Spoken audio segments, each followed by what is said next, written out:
Baiklah, di sini saya akan menjawab soal nomor satu, yaitu 3 hambatan dalam transportasi obat melewati membran sel beserta alternatif solusinya.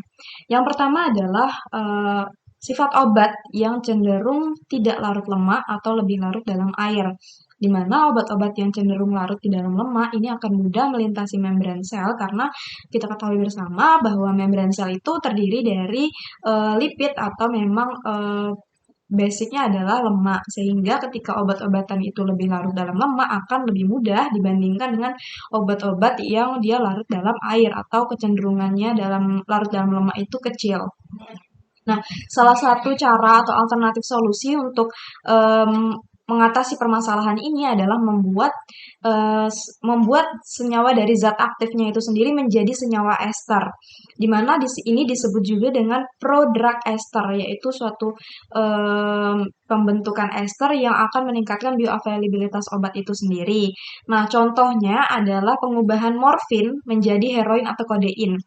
Morfin sendiri itu bukan senyawa ester dan akhirnya diubah menjadi senyawa esternya, yaitu metilmorfin atau dikenal dengan kodein, atau juga dietilmorfin atau yang dikenal juga dengan heroin, di mana hal ini bisa meningkatkan permeabilitas dari obat-obatan itu sendiri bisa menjadi 10 kali lipat atau bahkan 100 kali lipat lebih lipofilik atau lebih larut di dalam lemak.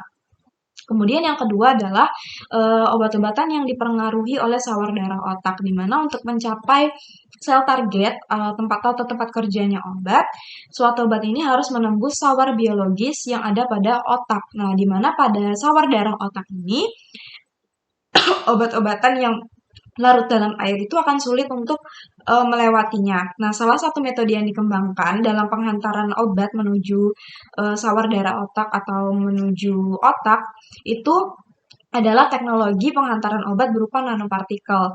Nah, di mana hal ini juga selain membuat obat itu bisa menembus sawar darah otak, juga bisa meningkatkan konsentrasi darah di otak.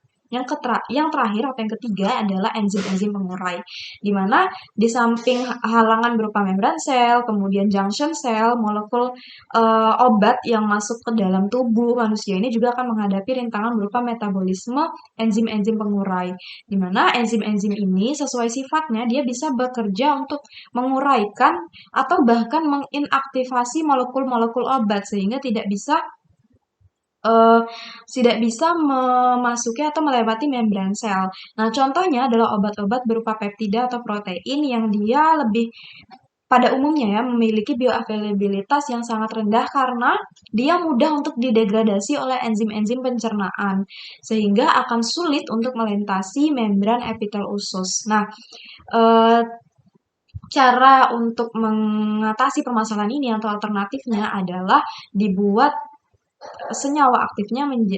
dibuat senyawa aktifnya itu mengalami siklisasi atau disebut juga dengan prodrug peptida siklik.